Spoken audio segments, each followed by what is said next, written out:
how to trade set and forget trade setups using the supply and demand trading strategy. That's what we are going to be talking about today. This is one of the setups that we use in the Moneyball trading program that is helping traders consistently make money. We are going to dive deep down into this, so I appreciate if you guys like the video, subscribe, and if you guys have any questions, you guys can always reach out to me on social media at Moneyball Austin. Let's get into it. Some very important concepts. Last week we talked about the one time frame trade setup, and you're going to notice there's certain similarities in these confirmation trade setups, in the set and forget trade setups, and in the one time frame trade setup. So one of the biggest things that we have to consider is our higher time frame analysis, okay? I'm going to start off here. When it comes to set and forget, these are hands down the most important rules, because I see people messaging me, they send me their trade review, and I'm like, why are you setting and forgetting in a counter trend market? You are going to lose money 80% of the time if you're just trading at every little zone that you think is declared a tradable, good quality zone. So when it comes to set and forgets, there's two extremely important parameters that we have to make sure that we are using. Because set and forgets is the hands down, it is the most aggressive setup out of the three. Okay, and so that's why number one, we need to make sure that we are trading with our higher time frame trend. I am going to pop open a picture right now for you guys, breaking down the time frame sequences that I personally recommend, and these are the exact time frame sequences that I use in my own trading. We got to have a higher time frame and a lower time frame, okay? And so when it comes to, everybody's trading different time frame sequences, so it's important to keep that in perspective. So number one, we always need to make sure that we are trading with the higher time frame trend. We do not set and forget trading sideways markets or counter trend markets. So number one, trading with the higher time frame trend. And number two, we need to be trading inside the higher time frame zone. Okay, we do not trade outside of our higher time frame zones. We need to make sure that we are trading inside our higher time frame zones.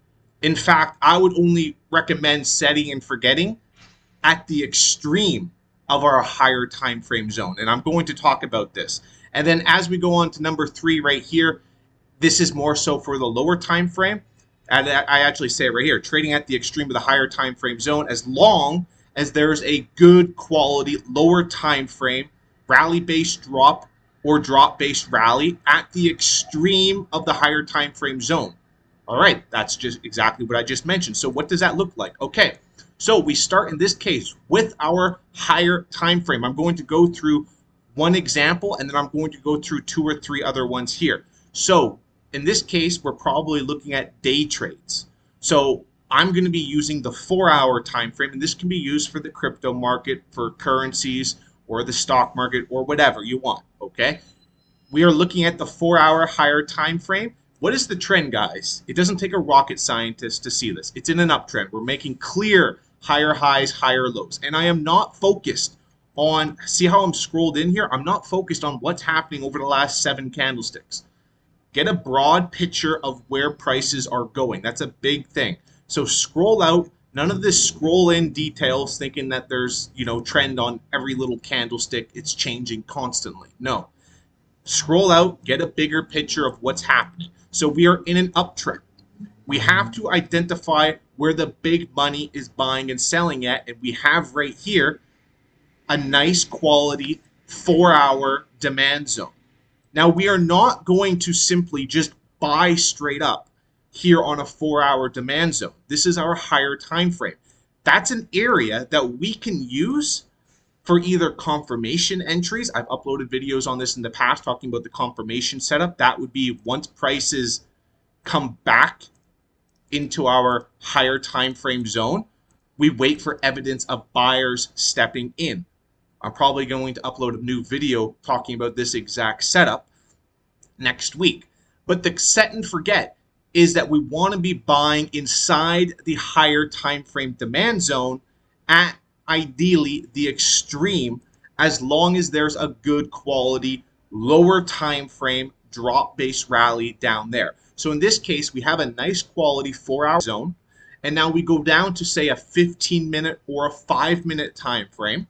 And we look at the 15-minute chart, and we see that there's a very nice, good quality drop-based rally demand down here. It has a very strong explosive move to the upside.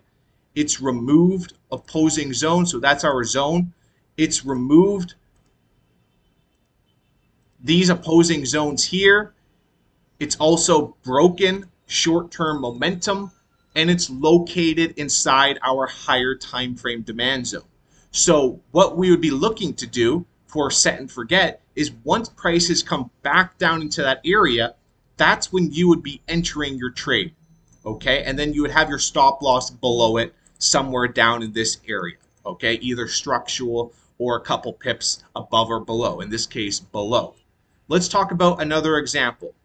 Let's check out Euro USD because this was the most recent one that I saw, and this was actually declared a one time frame setup trading with the trend in a downtrend, but also a mix of higher time frame set and forgets. So in this case, before we had this 4-hour supply zone. It's a good 4-hour drop based drop supply zone. Okay, drop based drop, right? So a lot of sellers came in over here. That's ideally what we want. We want to see prices with a big strong move to the downside. That's going to let us know that a lot of sellers came in. And now we are going to go down to like a 15-minute or a 5-minute and see if we can identify any good quality zone. And notice these zones are at the extreme of my higher time frame zone. These are not continuation patterns, as in there's little supply zones here going sideways and then dropping, and then I'm trading the pullbacks into those zones over here. No, I want to make sure that there is a rally based drop in this case at the extreme of my higher time frame supply zone.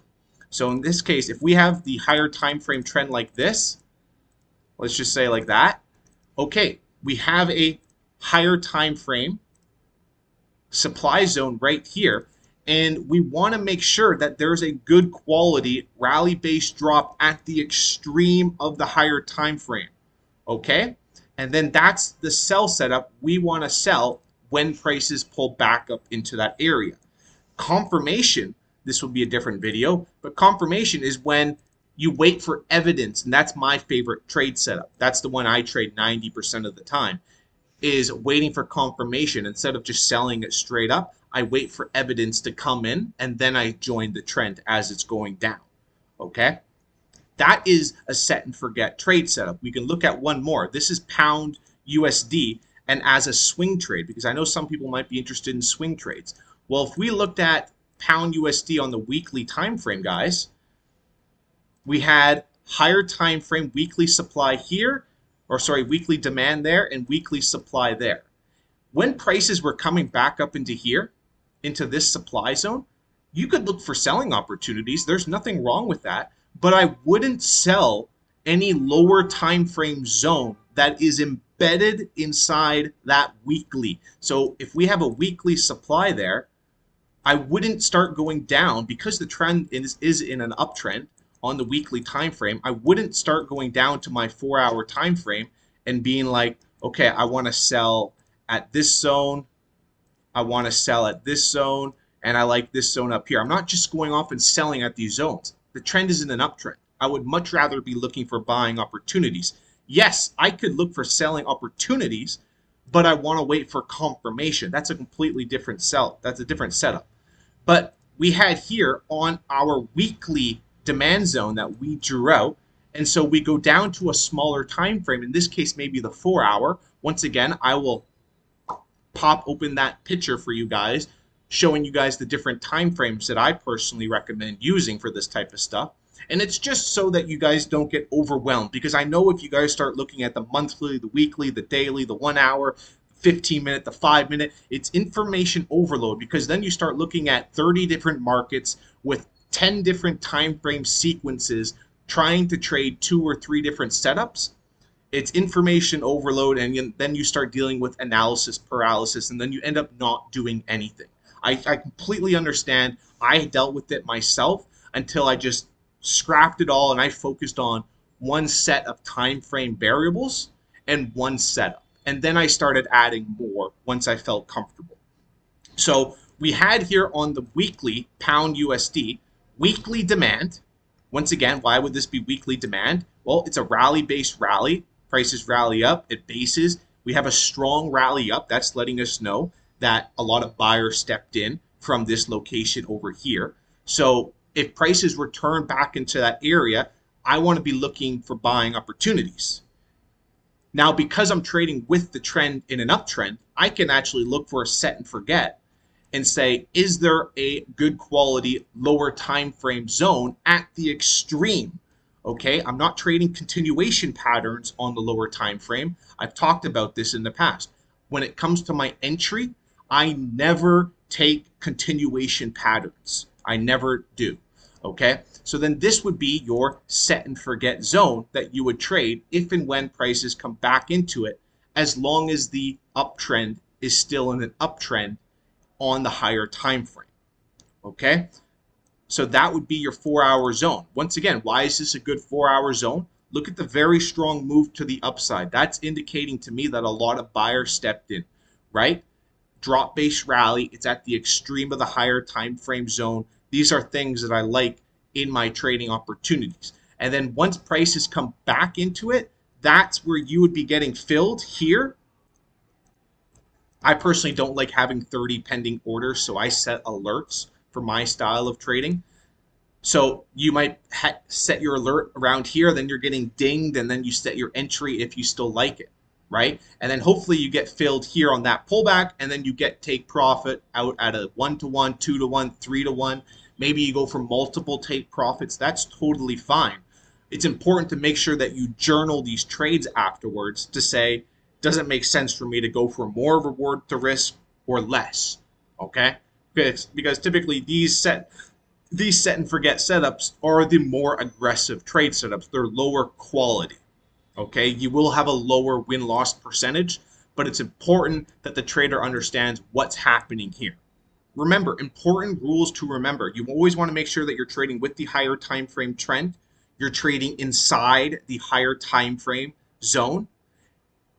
And number three, when it comes to your entry time frame, is you're trading at the extreme of the higher time frame zone, as long as that there's a good quality lower time frame drop based rally or rally based drop pattern at the extreme of the higher time frame zone. If there's none, or it's a very poor quality zone, then we wouldn't trade it. Okay, it's important to identify good quality zones versus poor quality zones. And if you're wondering, well, what makes a good quality zone? I have uploaded these videos in the past, and I will have it in the description below. And in fact, I will just show you guys the image of what they look like so that you guys can check them out about what a good quality zone is. 2-to-1 imbalances, removing opposing pivot point zones, breaking trend lines. These are just 2 or 3 of them that I require that a good quality zone has. Okay? And making sure that you journal every single trade that you take so that you can review to see what is a good trade setup versus a poor setup, right? And like I explained, if you guys are confused on this, I have no problem if you guys reach out to me on social media at Moneyball Austin. Follow me, drop me a message. I'm here to help you guys. And those tip playlists will definitely help you covering everything about the supply and demand trading methodology. And in fact, if you want that free ebook, I strongly recommend checking it out, moneyballtrading.com. That will also be in the description below. So that's where you can join the Moneyball Trading Program, where I'm looking to create consistently profitable traders in 90 days or less. And so with you just signing up, going through the email, I will send you guys an email of the ebook of this whole trading methodology, as well as amazing other tips as well on the trading strategy. So I appreciate if you guys like the video, subscribe, and I will see you guys in the next one. Thank you guys so much. Cheers. Bye-bye.